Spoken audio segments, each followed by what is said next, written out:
Dear friend, ये Delhi polytechnic applied maths 2 का last year का क्वेश्चन पेपर है और जो आपके आने वाले एग्जाम के लिए वेरी इंपॉर्टेंट है।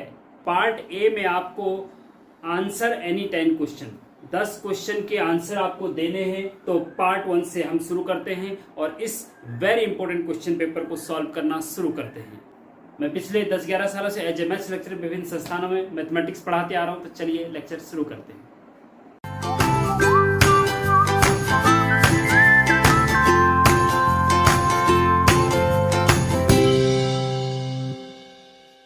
Question student, evaluate limit x tends to 1 x की power 5 minus 1 upon x minus 1।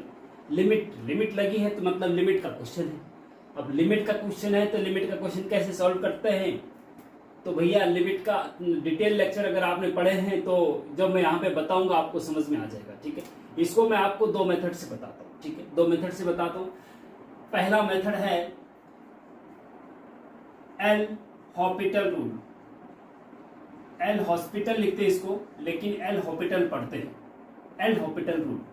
L Hôpital rule में क्या होता है स्टूडेंट, जैसे ये क्वेश्चन दे रखा है limit x tends to 1 x की power 5 minus 1 upon x minus 1। तो अगर आपको 0/0 की फॉर्म या फिर इनफाइनाइट की फॉर्म, इन दो में से एक फॉर्म मिल रही है तो आप एल हॉपिटल रूल लगा सकते हैं। अब कैसे पता चलेगा कि 0/0 की फॉर्म है या इनफाइनाइट की फॉर्म है? तो क्या करते हैं हम, साइड में रफ में आप लिमिट लगा देते हैं। लिमिट लगाने का मतलब होता है ये फंक्शन है ना, x टेंड्स, और लिमिट क्या है, x टेंड्स 1 है। तो फंक्शन में x की जगह 1 रख, लिमिट x टेंड्स 1 है ना, तो x की जगह 1 रख के देखो जरा इस फंक्शन में। अगर यहाँ पे x की जगह 1 रखेंगे तो x की जगह 1 की पावर 5, 1 की पावर 5 कितना होता है, 1 ही होता है। फिर माइनस का 1 हो गया आपका, अपॉन में x की जगह 1 रखेंगे वो, और माइनस का 1 ऑलरेडी है, तो ये क्या हो जाएगा 1 - 1 0 और 1 - 1 0। 0/0 की फॉर्म आ गई है। और जब 0/0 की फॉर्म आ गई तो आप एल हॉपिटल रूल लगा सकते हैं। अब एल हॉपिटल रूल कैसे लगाएंगे भैया, देखो लिमिट x टेंड्स टू तो 1 ही रहेगा। ठीक है जी। अच्छा, अब देखो एल हॉपिटल रूल क्या होता है कि जब 0/0 की फॉर्म होती है तो एल हॉपिटल रूल लगा सकते हैं। अब कैसे लगाते हैं, उसमें क्या करते हैं कि अंश का डिफरेंशिएशन अलग कर देते हैं, ऊपर लिखते हैं, और हर का डिफरेंशिएशन अलग करते हैं, और तब तक डिफरेंशिएशन करते रहते हैं जब तक कि ये 0/0 की फॉर्म या इनफाइनाइट की फॉर्म रिमूव नहीं हो जाती या हट नहीं जाती। मतलब डिफरेंशिएशन करना है ऊपर वाले का भी और नीचे वाले का भी विद रिस्पेक्ट टू x। ठीक है जी, ओके। तो x की पावर 5 का डिफरेंशिएशन क्या होता है, हाँ पता होना चाहिए आपको। x की पावर n का डिफरेंशिएशन, ये डिफरेंशिएशन आपको पता होना चाहिए भैया। x की पावर n का डिफरेंशिएशन कर तो जो पावर होती है आगे आ जाती है और एक पावर कम हो जाती है। तो x की पावर 5 का करेंगे तो 5 आगे आ जाएगा और एक पावर कम हो जाएगी, 5 - 1 मतलब 4 हो जाएगा। ठीक है जी। -1 का डिफरेंशिएशन, कांस्टेंट राशि का डिफरेंशिएशन 0 होता है, ये पता होना चाहिए आपको। ठीक है जी। और x का डिफरेंशिएशन 1 होता है, ये भी आपको पता होना चाहिए। -1 मतलब कांस्टेंट का डिफरेंशिएशन 0 होता है। ठीक है जी, ये हो गया। इज इक्वल टू, देखिए आप लिमिट x टेंड्स टू 1। अब ऊपर तो बचा भैया 5x की पावर 4 और नीचे बचा केवल 1। ठीक है जी। अब आप x की जगह 1 रखेंगे तो 0/0 की फॉर्म नहीं आएगी। इसका मतलब 0/0 की फॉर्म हट गई है, और जब हट गई है तो आप सीधा लिमिट रख सकते हैं आप। मतलब लिमिट मतलब जो x टेंड्स टू है वो x की जगह रख दो, x टेंड्स टू 1 है तो x की जगह 1 रख दो और लिमिट हटा दो। तो 5 गुणा x की जगह 1 की पावर 4/1, तो 1 की पावर 4 1 होता है, 5/1 बराबर 5 हो जाएगा। 5 आपका आंसर आ जाएगा जी। ठीक है जी। इस प्रकार से इसको आप एल हॉस्पिटल रूल से करेंगे। और अब मैं बात करता हूं दूसरा सेकेंड मेथड की। सेकेंड मेथड में क्या होता है स्टूडेंट कि जैसे कि हम इसी को सॉल्व करें, limit x tends to 1 bracket के अंदर x की power 5 minus 1 upon x minus 1। ठीक है जी, इज इक्वल टू, देखो एक फॉर्मूला होता है वो याद रखना है आपको, वो होता है लिमिट, चूंकि लिख दो यहाँ पे, चूंकि limit x tends to a x की पावर n माइनस a की power n upon x minus a। जब इस टाइप का कुछ फॉर्म होता है ना और limit x tends to a है तो दिस इज इक्वल टू होता है भैया n a की power n minus 1, n a की पावर n माइनस 1। n जो पावर में है ना x की पावर, वो यहाँ पे आता है और ए यहाँ पे जो यहाँ पे होता है ए वो यहाँ पे आता है, और ए की पावर एक कम n माइनस वन, जो n होगा वो उसकी जगह एक में। यहाँ पे आप देखेंगे कि 1 x की पावर 5, x की पावर n की जगह x पावर 5, मतलब n की जगह 5 है, a की जगह 1 है, 1 की पावर n मतलब सेम 5 है, तो यहाँ 5 होना चाहिए, तो 1 की पावर 5 अपनी तरफ से लिख दो, क्योंकि 1 की पावर 5 का मान 1 ही होता है, और upon 1 x minus a, a की जगह 1 है, तो बस is equal to n into n क्या है 5 है, a कितना है 1 है ना, और power 5 minus 1 is equal to 5, 1 की पावर 4, 1 की पावर 4 1 ही होता है, तो 5 ही आपका आंसर आ गया। तो ये डायरेक्ट फॉर्मूला अगर आपको याद है तो उससे भी कर सकते हैं, और एल हॉस्पिटल रूल से भी कर सकते हैं, दोनों तरीके से आप कर सकते हैं, ठीक है जी। तो ये हो गया आपका क्वेश्चन नंबर 1। चलते हैं क्वेश्चन नंबर 2 पे।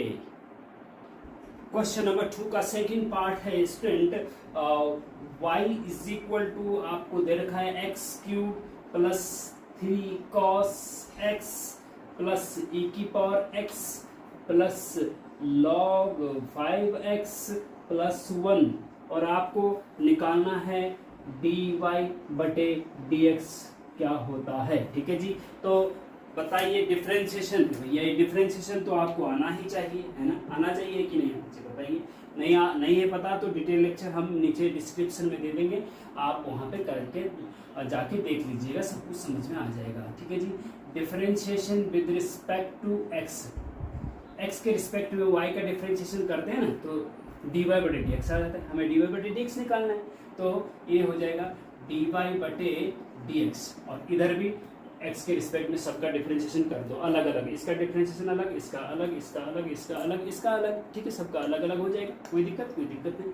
अच्छा अब देखो जी, इसका अलग अलग डिफरेंशिएशन लगा सकते हैं आप, डी अपॉन डी एक्स की पावर 3, इसका डिफरेंशिएशन करो, plus 3 into cos x, 3 constant है तो बाहर आ जाएगा, डी अपॉन डी एक्स, और ये हो जाएगा आपका कॉस एक्स का differentiation, plus d upon d x e की पावर एक्स, फिर plus d upon d x log 5x, ठीक है जी, plus d upon d x और 1 से सबका अलग अलग डिफरेंशिएशन करना है, तो डी बाई डी एक्स आ जाएगा।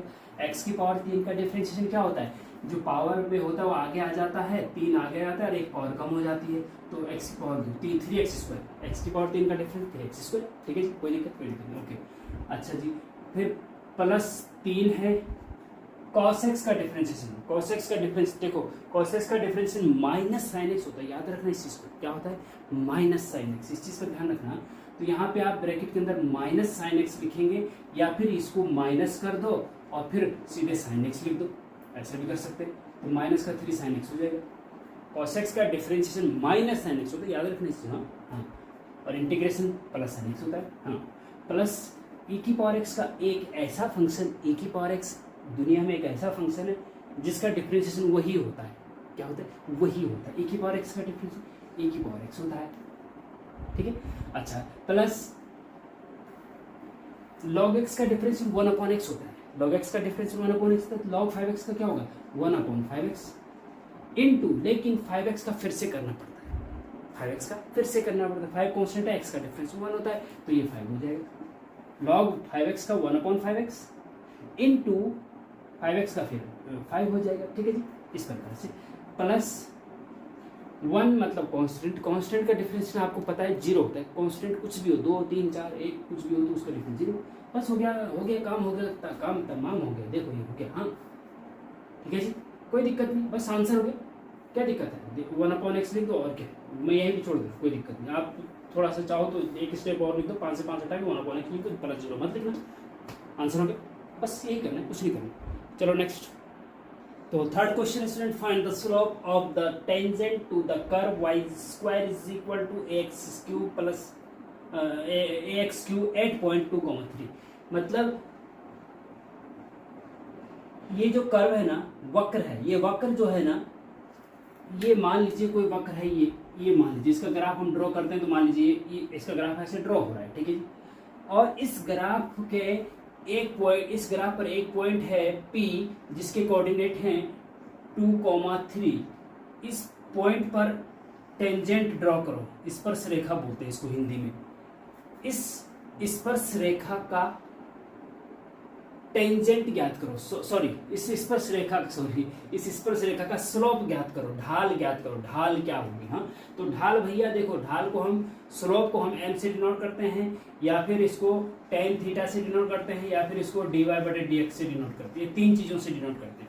अगर कोण दे रखा है एक्स एक्सिस के साथ तो स्लोप निकालना हो तो टेन थीटा निकालो, ठीक है जी।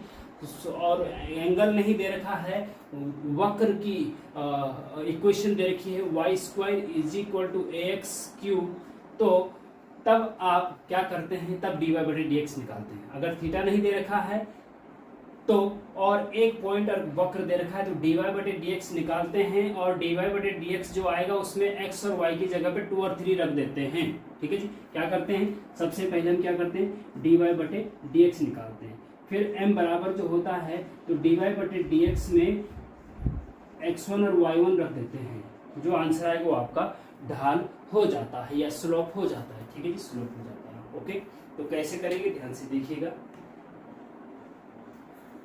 तो जब भी आपके पास, ध्यान रखना इसको, कि जब भी आपके पास वक्र दे रखा है और एक पॉइंट दे रखा है और तब बोला जाए कि स्लोप निकालिए, तो dy/dx निकालो। जो वक्र दे रखा है ना उससे dy/dx निकालो किसी तरीके से, और जब dy/dx आएगा उसमें x और y की जगह पे 2 और 3 रख दो, x की जगह 2 और y की जगह 3 रख दो, बस हो गया स्लोप।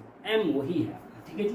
तो सबसे पहले हम क्या करेंगे, स्लोप dy/dx निकालेंगे, ठीक है जी। गिवन दैट वक्र गिवन क्या है, वो है आपका y² = x³, ठीक है जी।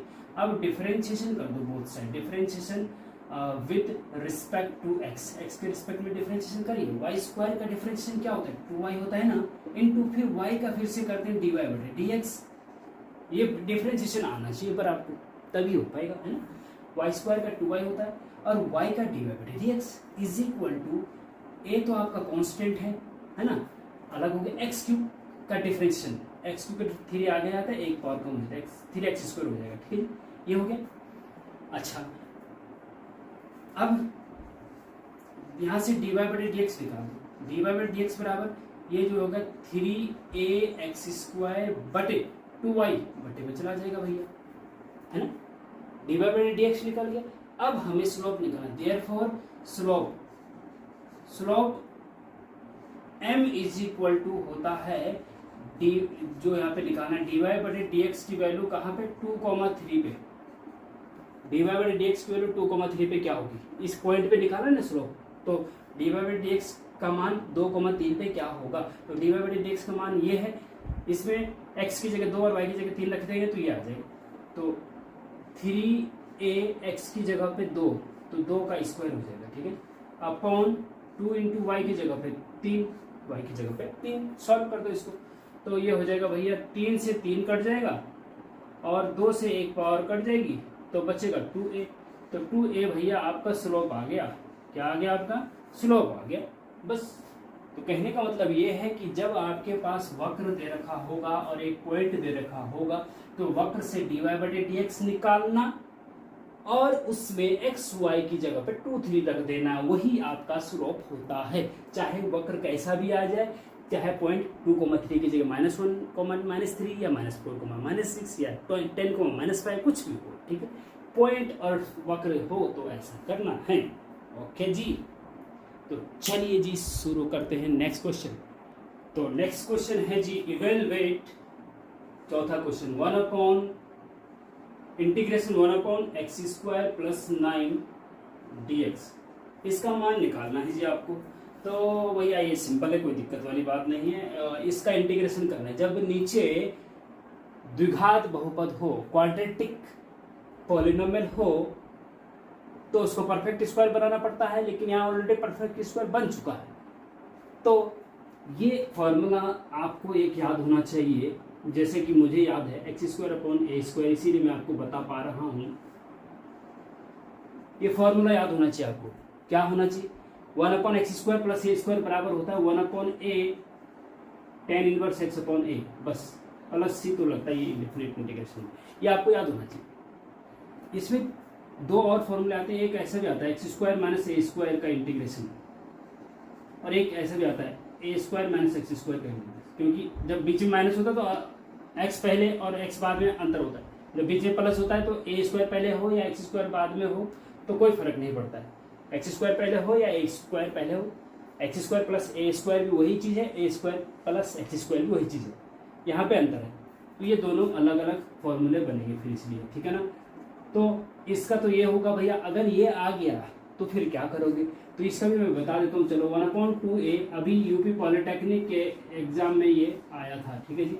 1/2a log x माइनस ए अपॉन एक्स प्लस ए। अगर यहाँ माइनस एक्स पहले है और माइनस के बीच में तो एक्स माइनस ए पहले आएगा, फिर नीचे प्लस आएगा। और अगर ए पहले है तो 1/2a log ए पहले है तो नीचे वाला पहले लिखेंगे ए माइनस एक्स और ऊपर फिर ए प्लस एक्स। प्लस सी तो लगता ही है, कोई दिक्कत नहीं, प्लस सी प्लस, ठीक है। तो ये तीनों फॉर्मूले याद रख लें तो ज़्यादा बेटर है, लेकिन इसको तो याद रख ही लेना भैया, इसको तो याद रखना। 1/10 ए की जगह देखिए एक्स यहाँ पे एक्स की जगह पे एक्स है और ए की जगह पे यहाँ पे 3 है, 9 नहीं है। ध्यान रखने चीज को, इसको इस फॉर्म में बनाना पड़ेगा ना भैया। हाँ, इंटीग्रेशन 1/x² प्लस 3 का स्क्वायर करना पड़ेगा भैया इसको, क्योंकि 3 का स्क्वायर 9 होता है ना। अब ए की जगह 3 हो गया, ठीक है। हाँ, बस ए की जगह 3 है तो 1/a मतलब 3, 10/x/a, x मतलब x है, a मतलब 3 है, बस प्लस सी। आंसर आ गया जी आपका। ये आपको याद रखना पड़ेगा, फॉर्मूला याद है तो हो जाएगा, कोई दिक्कत नहीं, 1 मार्क्स पक्का, ठीक है, सिंपल है।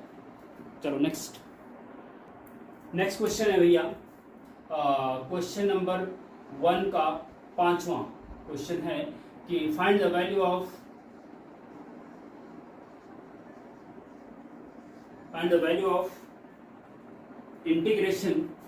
इंटीग्रेशन 0 से π/2 sin स्क्वायर एक्स dx। मतलब sin स्क्वायर एक्स का इंटीग्रेशन करना है, लिमिट 0 से π/2 लगानी है, ठीक है जी। तो कैसे करेंगे बताइए। तो ऐसा है कि जब भी इस प्रकार का क्वेश्चन आए ना, साइन वाला क्वेश्चन आता है या कॉस वाला आता है, तो उसकी पावर, जब साइन की पावर 1 से ज़्यादा होती है तो डायरेक्ट इंटीग्रेशन नहीं होता है। साइन एक्स होता है सिंपल, तो साइन एक्स का इंटीग्रेशन माइनस कॉस एक्स होता है, याद रखना पड़ेगा। लेकिन साइन की पावर 1 से ज़्यादा है, मतलब 2, 3, 4, 5, तो फिर डायरेक्ट इंटीग्रेशन नहीं होता, उसको फिर बदलना पड़ता है सिंगल पावर। तो साइन स्क्वायर को कैसे बदलेंगे, आपको ये पता होना चाहिए। आपको एक फॉर्मूला पता होना चाहिए, cos 2x बराबर होता है 1 - 2 sin स्क्वायर एक्स।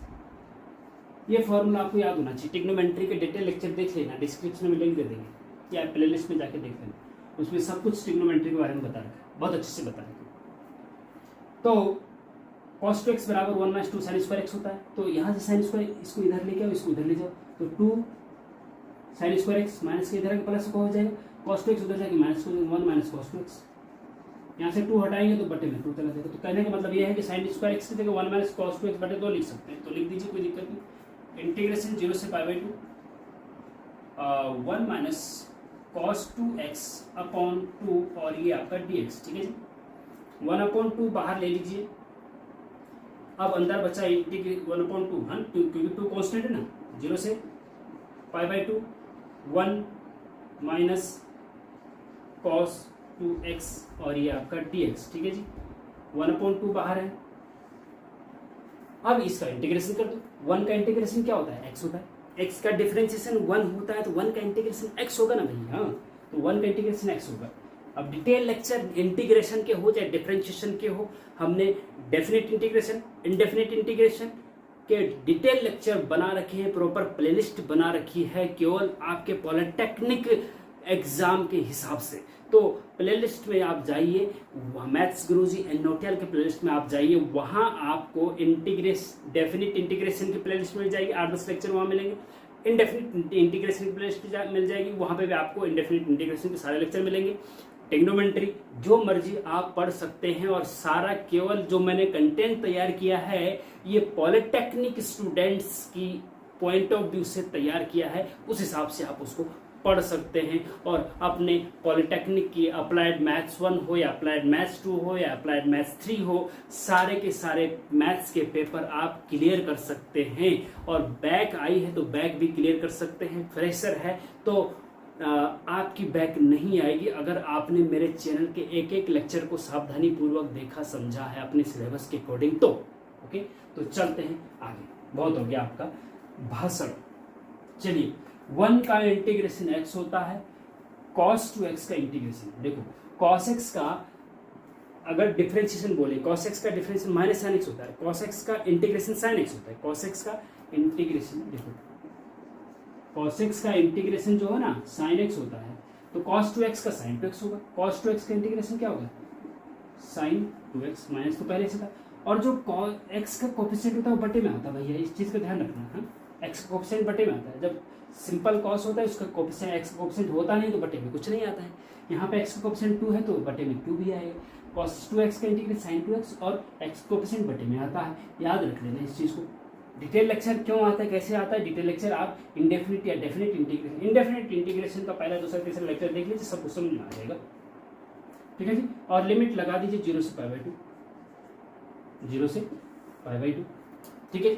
अच्छा, अब एक बार अपर लिमिट, एक बार लोअर लिमिट, तो 1/2 तो बाहर है ही, बड़ा ब्रैकेट, एक बार आप अपर लिमिट रखिएगा, अपर लिमिट मतलब π/2, x की जगह पे अपर लिमिट, तो x की जगह पे अपर लिमिट मतलब π/2 माइनस sin 2 इंटू π/2 x की जगह पे, और बटे 2 ब्रैकेट बंद, फिर माइनस बीच में, फिर लोअर लिमिट रखते हैं, पूरे में लोअर लिमिट 0 है, x की जगह पे 0 रखो, तो 0 माइनस sin 2 इंटू 0 0 होता है, बटे 2 और बड़ा ब्रैकेट बंद। समझ रहे बात, ओके समझ रहे आप, ठीक है। इज इक्वल टू 1/2 बाहर है आपका, बड़ा ब्रैकेट शुरू,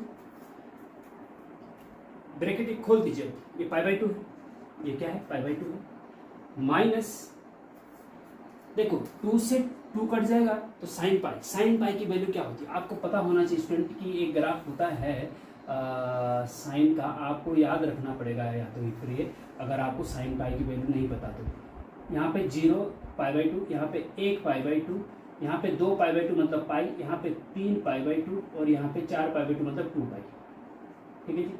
यहाँ पे वैल्यू 1 होती है, यहाँ पे वैल्यू 0, यहाँ पे -1, ठीक है जी।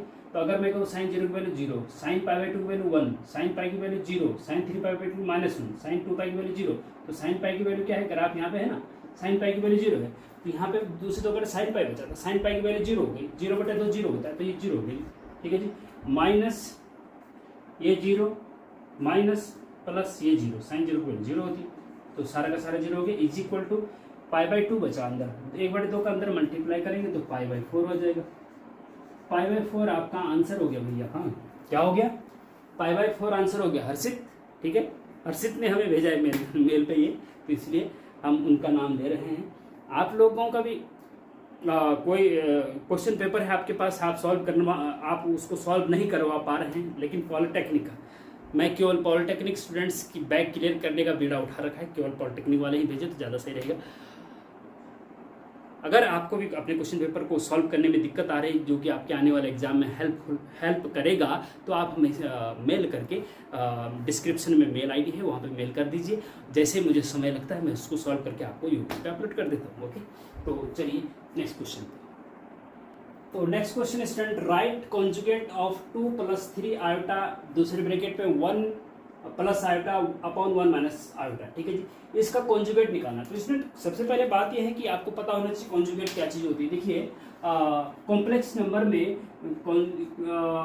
जेड से डिनोट करते हैं, कॉम्प्लेक्स नंबर को हम मोस्टली क्या करते हैं, जेड से डिनोट करते हैं, z is equal to a + iota b के फॉर्म, ये जनरल फॉर्म होती है, कॉम्प्लेक्स नंबर की जनरल फॉर्म होती है a + आयोटा b, जेड से इसको डिनोट करते हैं, ठीक है जी। अब इसका कॉन्जुगेट निकालना है तो उसको जेड बार बोलते हैं, जेड के ऊपर डंडा लगा दो उसको जेड बार, मतलब उसको बोलते हैं कॉन्जुगेट ऑफ जेड, जेड का कॉन्जुगेट, संयुग्मी, हिंदी में संयुग्मी बोलते हैं, ठीक है जी, संयुग्मी। जब भी किसी कॉम्प्लेक्स नंबर का कॉन्जुगेट निकालना हो तो जो आई के सामने, आई मतलब आयोटा, हाँ, आयोटा के सामने का जो चिन्ह होता है उसको बदल दो, प्लस है तो माइनस कर दो, माइनस है तो प्लस कर दो, ठीक है जी। तो यहाँ पे इसके सामने का प्लस है तो माइनस कर दो बस, और एज इट इज रखो, a - आयोटा b, इसका कॉन्जुगेट ये होगा, ठीक है जी। लेकिन इसका कॉन्जुगेट क्या होगा जी, तो पहले इसको जनरल फॉर्म में लिखना पड़ेगा, अभी ये उबड़ खाबड़ है, अब पहले general form a + iota b के फॉर्म में लिखना पड़ेगा, तब जाके उसका कॉन्जुगेट निकाल सकते हैं, ठीक है। तो पहले हम इसको क्या करते हैं, मान लेते हैं जेड इज इक्वल टू क्या है, 2 + 3 आयोटा दूसरे ब्रैकेट में 1 plus iota upon 1 minus iota, ठीक है जी। इनका मल्टीप्लाई करो आपस में, देखो इसका मल्टीप्लाई इसके साथ, 2 का मल्टीप्लाई इसके और इसके साथ करेंगे, 2 का 1 के साथ करेंगे तो 2 आएगा, फिर 2 का आयोटा के साथ प्लस 2 आयोटा आएगा, फिर 3 आयोटा का 1 के साथ करेंगे तो प्लस 3 आयोटा आएगा, फिर 3 आयोटा का आयोटा के साथ प्लस 3 आयोटा स्क्वायर आएगा, ठीक है जी। ठीक है, कोई दिक्कत नहीं। 1 माइनस आयोटा नीचे हो गए। हाँ, अब आगे देखो चलो, implies z is equal to 2 plus, देखो 3 आयोटा 2 आयोटा 3 आयोटा जुड़ जाएंगे आपस में, क्योंकि आयोटा आयोटा है, तो 3 और 2 5 आयोटा हो जाएगा। और आयोटा देखिए, आयोटा बराबर होता है √-1 और आयोटा स्क्वायर बराबर होता है -1, आयोटा क्यूब बराबर होता है माइनस आयोटा, आयोटा की पावर 4 बराबर होता है 1। ये 4 मान आपको याद रखने चाहिए, बहुत इंपॉर्टेंट है, ठीक है जी। आयोटा स्क्वायर की वैल्यू -1 होती है, तो उसको इसकी जगह -1 रखेंगे तो -1 इंटू 3 -3 हो जाएगा, क्या हो जाएगा -3 हो जाएगा, और अपॉन में 1 माइनस आयोटा, ठीक है जी। अब 2 और -3 एक साथ आ जाएंगे, 2 में से -3 -1 बचा, -1 plus 5 iota upon 1 minus iota, ठीक है जी। अब क्या करें बताइए, अब आगे बताओ, क्योंकि अभी भी ये a प्लस आयोटा b के फॉर्म में नहीं आएगा, तो जब a प्लस आयोटा b के फॉर्म का चाहिए होता है ना, तो जो नीचे से नंबर है ना कॉम्प्लेक्स नंबर, उसका कॉन्जुगेट से ऊपर नीचे मल्टीप्लाई कर देते हैं, तो 1 प्लस आयोटा का कॉन्जुगेट क्या होगा 1 माइनस आयोटा, 1 माइनस आयोटा क्या होगा 1 प्लस आयोटा, तो 1 प्लस आयोटा से ऊपर नीचे मल्टीप्लाई कर दो, 1 प्लस आयोटा से ऊपर भी और नीचे भी, क्योंकि 1 प्लस आयोटा जब हर का कॉन्जुगेट का मल्टीप्लाई करते हैं ना, तो नीचे आयोटा हट जाता है, हमें आयोटा हटाना है नीचे किसी तरीके से, ठीक है जी।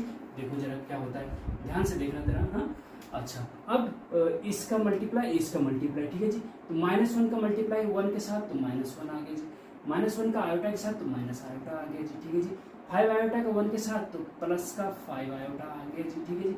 5 आयोटा का आयोटा के साथ, तो प्लस का 5 आयोटा स्क्वायर आ गया जी, अपॉन a माइनस बी और a प्लस बी, तो a square minus b square का फॉर्मूला लगता है ना, तो a स्क्वायर मतलब 1 का स्क्वायर, तो 1 होता है माइनस आयोटा का स्क्वायर, ठीक है जी। ओके, अच्छा आगे देखो, अब आगे देखो थोड़ा सा,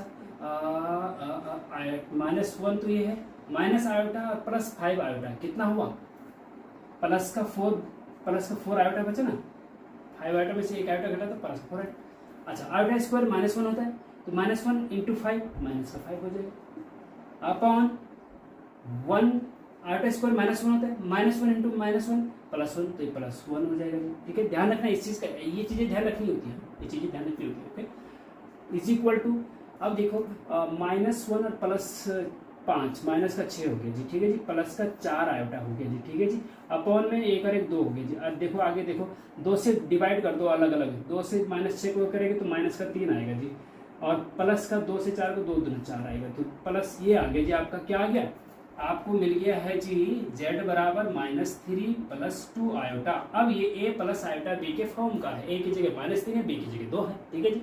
अब इसका कॉन्जुगेट निकालना है, therefore conjugate of z is equal to z bar होता है, और z बार बराबर मैंने बताया अभी, जब भी कॉन्जुगेट निकालो किसी कॉम्प्लेक्स नंबर का, तो आयोटा के सामने का चिन्ह बदल देना है, तो आयोटा के सामने चिन्ह प्लस है, उसकी जगह माइनस रख दो और एच रखो, -3 - 2 आयोटा आपका आंसर हो जाएगा, ठीक है जी। थोड़ा सा लेंथी है क्योंकि इन्होंने डायरेक्ट नहीं दे रखा हो, ऐसे भी तो दे सकते थे ये कि right the conjugate of 2 + 3 iota, अगर केवल इसका कॉन्जुगेट पूछते तो इसका कॉन्जुगेट होता है 2 - 3 आयोटा, अगर ये पूछते कि 1 माइनस आयोटा का कॉन्जुगेट बताओ तो ये होता 1 प्लस आयोटा, अगर 1 प्लस आयोटा का पूछते तो 1 माइनस आयोटा, आयोटा के सामने चिन्ह बदल, लेकिन इन्होंने हौच पौच कर दिया, एक साथ दे दिया, फिर उसको बोला गया सिंप्लीफाई करो और फिर उसके बाद लास्ट में कॉन्जुगेट निकालो। कॉन्जुगेट तो लास्ट में एक सेकेंड का काम था, लेकिन पहले उसको जनरल फॉर्म में लाना था ना, इसलिए करना। ओके, तो इस प्रकार से स्टूडेंट इसको आप 6 क्वेश्चन कर दिए हैं,